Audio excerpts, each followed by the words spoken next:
Oh, hello there, yes. The weekend. It's gonna be hot.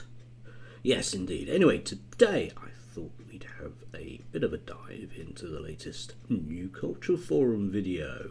It's a bit of a humdinger, this one, I must admit, and just want to make some points at the end about a sort of inherent problem with the right and all of this sort of output by them. Anyway, let's see what we got. You're watching Deprogrammed. My name's Harrison Pitt. I'm a writer for the European Conservative, and I'm delighted to be joined today, as ever, by Evan Riggs, who is a freelance journalist, and our special guest, Connor Tomlinson, who is a host at The Lotus Eaters, a well-subscribed podcast with which you're likely to be familiar. Now, right, just to dive in there, yes, indeed. Connor, if you're not familiar with the Lotus Eaters podcast, it's run by a guy called Carl Benjamin, and it's worthwhile reminding ourselves of exactly the space, shall we say, that the Lotus Eaters are coming from vis-a-vis women, because this is all about how liberalism ruined the relations between the sexes. So let's see what Carl Benjamin had to say about relations between the sexes, shall we? So what will voters in the party's heartlands like Thanet make of UKIP? UKIP says it offers more than just Brexit, but the party's EU election slogan, Tell Them Again, focused on that vote. And questions about new candidates just wouldn't go away. I asked you earlier on today about your decision to defend your candidate and his suggestion that he wouldn't even rate Labour MP Jess Phillips. So I would like to ask Carl Benjamin why you think it is acceptable to say on Twitter that you wouldn't even rate a female Labour MP. Because I don't think women are any different to men in the way that we should treat them. Unlike the establishment, unlike our judges who literally say if you were a man, I would have sent you to jail, I think we should treat women the same as men. And that means if a woman is being a giant and laughing at male suicide, I'm going to be a giant back to her. Any questions? So it's acceptable? Yes! It is acceptable to joke about raping a woman? 100% deal with it. There's no doubt that a party pledging to get on with Brexit will win votes. The question is UKIP still the clear choice? Kate McCann, Sky News. Yes, that's Carl Benjamin. Yes, indeed. Anyway, he still crops up. He's kind of ducked out of the podcast for a while, but he still crops up on there and is still listed in Companies House as the person in charge of it. So that's where Connor's coming from. Let's move on. Connor, Evan and I were both interested recently to read your piece in The Critic, where you had the temerity to suggest, despite being a man yourself, that it's probably women who've suffered most from the sexual revolution. I'm going to read a quote from it quickly because Well, yeah, indeed. You've got to admire the sheer effrontery of three blokes from a particular political persuasion sitting down to talk about how miserable women are. Leave that one hanging in the air. I'd like you to explain this. Quote, the endless search for autonomy will leave you sterilised. Only when sex-embedded power dynamics are embraced as complementary will sex and civilization be good again. Can you explain to our viewers what you mean by that? So, right, just it's worthwhile pausing again just at that point. Yes, listen to the language there. Sex embodied power dynamics. Oh, I hope he explains that later. And notice the use of the word sterilised there, which for some reason amongst this sort of cohort of young males is a particularly triggering word. I don't know quite why it is. Anyway, we'll come back to those 2 points, but I love the way they're just slipped in like they're perfectly reasonable things to say. They're not. So, as I put in the article, this idea came out of a conversation I had with Mary Harrington, of where she objected to Generation Z and some of the later millennials performing as trad wives and the like on TikTok. And she said it was some kind of artifice of a tradition that was a bit of a economic, cultural aberration, because the exact amount of money that the boomers had, the disposable capital in the 50s and 60s to allow women to stay at home and be purely confined to the domestic sphere, was a blip in time compared to how men and women operated for hundreds of years. And she said, in contrast, the left-wing version of that is quote-unquote kink culture, And to put it PC, there is a reason, for example, that 50 Shades of Grey was one of the best-selling books at the same time that feminism exploded in the cultural zeitgeist. And the reason is, and this is what she said, kink is a kind of nature reserve for libs who want equitable power dynamics in every other sphere of life except in the bedroom. Exactly, put it perfect. Right, yes. For those of you that don't know, Mary Harrington is a feminist. I use that word sort of lightly because she has risen to prominence because of her gender-critical views. Use that phrase lightly as well. Just to immediately dive into the sociology of this, anyone that knows about sociology will tell you that the sort of notion that the new right have vis-a-vis women's role, a kind of functionalist view, if you want to be particularly sociological about it, is very much based in a blip in time. It's not an opinion, realistically, at all. It's one of those very widely accepted facts. And the other really strange thing that he comes out with here, you'll notice, is when he says, oh, it's no coincidence that 50 Shades of Grey was published in the year that feminism exploded across the cultural zeitgeist. I mean, fine, if you want to use the word zeitgeist like that, you can do, mate, but it was published in 2011. Now, I'm knocking on a bit as a sort of late boomer, but 2011 is when Connor woke up to the fact that there was feminism? Or the culture, I don't really understand that in the slightest. Perhaps I blinked and missed something in 2011. Anyway, so and again, for those of you that don't know, the notion of a trad wife is a sort of oh God, I'll come back to these kind of themes later, but it's something that's come out of the USA, and it's women that perform that incredibly sort of subservient role of the housewife, and it tends to be, if you see any of this stuff on the internet, it tends to be a parody almost of a 1950s housewife, and it's rooted in nobody in any sort of average economic circumstances can live their lives like that. Anyway, let's move on. Right, just brace yourself, this one's a long one. And so I said, as I've been talking to her offline, accepting and going along with naturally embedded disparate power dynamics is going to be much better than constructing all of your intimate personal and broader economic and political relationships around having a golden parachute that you can pull at all times, which is total financial independence and total emotional independence from someone you're meant to be reliant on. And it's funny, so you've located it in the sexual revolution. Ivan Illich, who's an interesting author, he wrote in the 80s a book called Gender. And he uses gender in a really weird way, and I think we need to, as a culture, retune our language around that, because the feminists have captured it as to mean this performative Judith Butler-esque style costume which is confining men and women. He said, no, the distinction between gender and sex is actually a post-industrial problem of where the Industrial Revolution was a disjunction from how men and women naturally cohabited, worked to stave off privation, collaborated, and had marriages of kind of economic necessity, but also we got along. You know, we were mutually struggling upwards and nobly. As soon as the Industrial Revolution came along and made it so that lots of women couldn't work on their domestic sphere, it outsourced a lot of their work to the public sphere. Then that sex distinction was made all the more apparent, and so because the feminists then came along and said, right, okay, well, women are at a disadvantage, so we need to conscript them into the market, and they need to have complete economic independence. Then you have these pressures to make women compete on the same terms as men. There's a reason that Simone de Beauvoir finished her 800-page tome of utter waffle, The Second Sex, with the word brotherhood.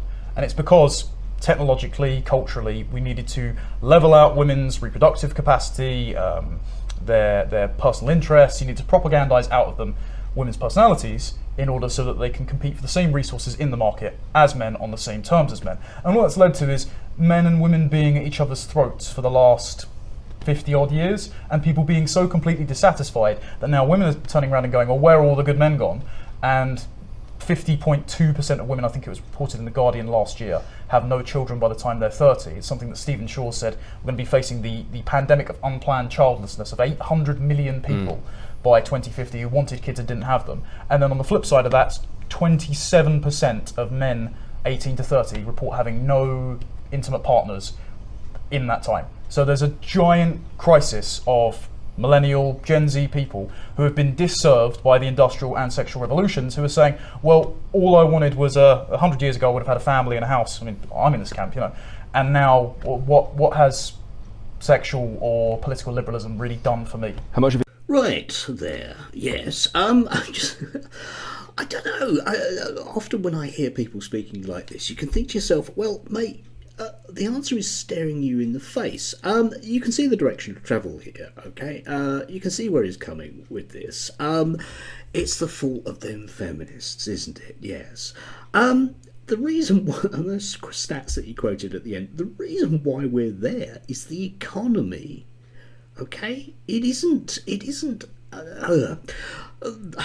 why are women not having children under the age of 30? They can't afford to. And yes, you might, he mentions industrialisation, if you like, but I mean, it's the economy, in Gramscian terms, if you like, just use another sociological phrase. And yet, again, you can see the direction of travel with this. Yeah, we can't really blame the economy, so we're going to have a go at the feminists, yeah? Right, yes, let's jump on a bit. They spend quite a bit of time complaining bitterly about the economic system and the economic forces that make things like this happen, and at the same time manage to kind of not really criticise the economic system because they bring up loads of the usual targets like them at Davos and children believing that they're cats, more of which in a moment. Let's move on. How do you think we can? Because one thing that I have noticed that I do think is problematic, to use the favourite left-wing phrase, which is incredibly tedious, but I think it is problematic, is that a lot of this conversation. I don't usually like playing identity politics. I think identity politics is for the most part an incredibly corrosive and divisive and tribal thing, and I don't want to have anything to do with it. But I'm a little more sympathetic to identity politics when it's dealing with the differences between men and women, because those differences are real and they need to be taken into account much more than other sort of dimensions on the intersectional Cat-gendered children. Exactly. Yeah. Exactly. Well, there you go. Exactly. But so I wonder if it's a slight problem, and it's not exclusively true, because you do have women like Louise Perry and Mary Harrington in this space, and it's very good that, and I know lots of a good number of young women who are being very influenced by them. But particularly on the online space, on TikTok and these other places, I've noticed that a lot of the people leading this conversation tend to be young, almost sort of vitalist men who, rather than calling on women and men, calling them to something higher, seem to like exposing and mocking women. And I was talking to a girl recently about this, and she said, even though I agree that sexual conservatism for women is a good idea, just as these men do on these meninist podcasts, when you speak to a woman on those podcasts who's 21 and let's say she slept with 25 people, slept with 28 people, you're speaking there to a woman who's broken. And by mocking her and exposing her to the ire of the internet, all you're really doing is compounding the precise shame which has brought about that situation in the first place. And so it's possible for these men to win the argument, but to completely lose the battle, because all we end of resentment. I wonder if there are things that we can do better on that. Right, okay, just to come to that. Yes, indeed. I'm always intrigued by the minutiae of the language. A woman who slept with 25 people and is therefore broken. I don't think women that have slept with 25 people are broken. Yes, I wonder if there are things we can do better. Well, I don't know. Maybe recognising that power between genders is inherently linked to economic power. The reason why young men are like that on the internet is because they have nowhere else to go. So it's a way, when you insist that there are vast differences between men and women, young men will see that as an opportunity for applying notions of masculinity which are perhaps not necessarily linked biologically. So yeah, you end up with this misogynistic culture. You just have to speak to young teenage women about someone like Andrew Tate, who you'll get blokes that will think Andrew Tate is the bee's knees. They always seem shocked when women don't, and that's where we are. But organisations like the New Culture Forum, et al., will put a veneer of respectability on these things, as indeed he says. And it is a problem. I mean, if you look at like the mainstream media, if you look at the press media, etc., I mean, they are full of this kind of thing about what people need to do. And just on the minutiae of language there, you know, if you talk to a woman who slept with 25 people and she's broken, we never would use that language around males at all, would we? Yeah. It's always with these things, it's such a dead giveaway about where they're really coming from. A lot of this stuff often is about that kind of old battle, the American republicanism et al., trying desperately to control female sexuality. That's cool, because it does seem to me that a lot of, even though I agree, as I say, with a lot of what's being said in that space in intellectual terms, the way it is said does matter, and it's possible to say that without being some kind of cringing lip. Purity spiraling on the right is never pretty, and the people doing it tend to, I don't know, I think they tend to reveal themselves more often than they think. Yes. It's usually just, you know, bitter sort of incel-esque misogyny, or unbelievably overactivated sort of disgust response towards any woman who doesn't like fit your sort of perfect characteristics, which is a great way to make sure that nobody will ever touch you, and you can add to that 25% of guys under 30 who aren't getting laid. Yeah. I have a bit of a contentious take on this, and that is that I think, much like Marxism and liberalism, two cheeks to the same backside, red pill and feminism are the same. And that is because they are operating in that post-industrial paradigm where both men and women are competing in the unisexed market for the same resources.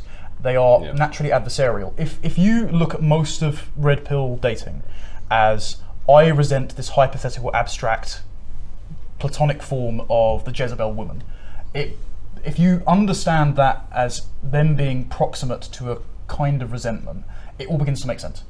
And that's why they want to win the micro battles rather than the war of re-engendering a kind of solidarity between the sexes so we can get along, so we can have wholesome relationships, so we can have families. Largely, they define themselves by material success. Absolutely. This is why the body count conquest thing they never quite get over is unilateral. It's like, okay, this woman slept with 20 guys. And that's terrible for women, whether it's to do with oxytocin pair bonding, whether that's to do with the amount of partners you have before you get married is a predicate divorce, whether that's risk because you don't know what kind of guy you're taking home and what he might do. And to that extent, the red pill community is right to point those sorts of things out. But there is a caveat. But also, lads, don't poison the well. Like, you're going out there and doing the exact same thing. And so do you really want to look your best friend in the eye when you've gone out and slept with his future wife? No. Do not create what is essentially the resentful feminists that are going to walk into some other guy's life as an emotional suicide bomber. Because that's another thing that's engendering this class of women that are going to hate men. If you're going to go around and say, I'm top G, I'm alpha, look at my Bugattis, again, another material marker rather than a sort of metaphysical wholesome marker, then you're saying, okay, I am entitled by nature of me being wise to whether pickup artist tactic or evolutionary psychology and biology that I have, I'm entitled to be the conquering warlord while all those betas just, you know, languish off into the darkness. Whereas I would rather say, and this was the case for, again, hundreds of years pre-industrial, the family is the triumph of the everyman. Yes, just to jump ahead there, oh God, where to begin with the whole red pill thing? You need to be a male of a certain age and to understand those various terms. I'm not going to try and deconstruct that, but you know, at its heart, this notion is oddly at odds, if I can put it that way, with itself, because we end up with this notion that the sort of libertarian view of the world which they will present actually slips into something a lot more right-wing, because what they're doing is they're problematizing the economic system, and libertarianism is all about the economic system because that's where people are most free, according to libertarianism. But here they are vastly decrying all of the fallout from late period capitalism, whilst at the same time blaming the participants in that economic system, which I just find stunning that they can sit here and complain bitterly about the libtards or whatever other kind of 2016 phrase you want to come up with. God, you can tell it's the bloaters eaters, can't you? Just to finish off, let's have a quick look at this. The thing that we need to point out in the rebel community is that while they emphasize self-discipline in all of those relatively unimportant spheres, in the most important sphere, namely your life as a relational creature, embedded in a community with a family, maybe with a wife, maybe with children, like how are you going, like if you can be self-disciplined in the gym, you can be self-disciplined in that domain as well, and it's much more important that you are, because then you're actually, rather than just being some sort of heroic knight in a vacuum, you're actually contributing to the flourishing of your own community. And like, what could be more what could be more galvanizing to young men than to tell them that could be their future? Yeah, I mean, at the end of the day, Bugatti is just a car. Exactly. Well, gents, I mean, I could do this. I always say this, but I could do this for much longer, but unfortunately we are out of time. Connor, you must come back again. Yeah, happy to. One of these days. Evan, thanks as ever. You've been watching Deprogrammed. We shall see you on the next one. Indeed. I'll be watching with bated breath. Yes, indeed. Just to kind of round this off, if you like. Yeah, indeed. I mean, these guys have this idealised notion about male and female roles, which is very, very debatable. They have a very idealised notion of pre-industrial society. We know a lot about the differences between men and women in terms of the sexes, and they change. They are culturally based. They change over time. I work with young people who will insist to me that there are vast differences between men and women.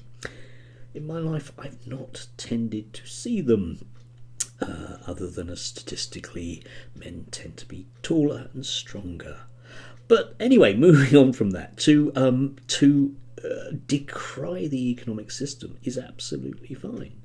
But I don't think you're going to have a lot of people that are going to want to go back to a time pre-1960, say. I don't think women are going to want that. I don't think women want to give things up, what they've got, be it divorce, contraception, abortion. Who would want to if they were female? Speaking as a bloke, that is. And finally, we drift into what is the problem at the heart, if you like, of the New Culture Forum. Yes, and that problem with the New Culture Forum is that it iterates an awful lot of things in intellectual ways and has no real audience. I don't realistically know, other than sort of curious voyeurs like me, people that would want to watch this. I mean, if you look at let's go to the Lotus Eaters podcast. I mean, I said in a video a few years ago that it's basically populated by 14-year-old Americans who will come across it because it operates in exactly that kind of Daily Wire, Breitbart sort of environment, whereby all of the traffic is from teenage boys who will then move on to something slightly more mature, and I use that in a kind of very inverted commas way. So it's forever chasing this kind of weird non-existent demographic, which is always just simply going to move on because it grows out of it. And the worldview of the New Culture Forum to a large extent inhabits exactly the same space. If you don't think about things very much, then it's kind of nice just to drift through and have these fairly right-wing kind of I don't know, crypto, not crypto fascist, but certainly kind of borderline neo-fascist stuff. I mean, that whole notion of the central place of the woman in the family in this kind of rural idyll is definitely, you can see that very much so here. But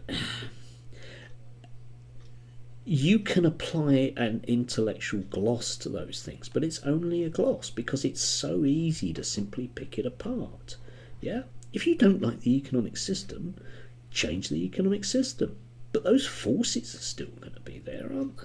And again, like I say, you can blame whoever you want for the fact that women are not having children under 30, but ultimately it's a Marxist materialist approach that is probably going to be the most sensible one. Anyway, a bit rambling I'm afraid, but let me know what you think. Yeah, Connor, Jesus man, Jesus. I don't know where they go next after that. Perhaps they'll get Carl on and he can tell us all about why rape is a joke. Anyway, have a nice weekend.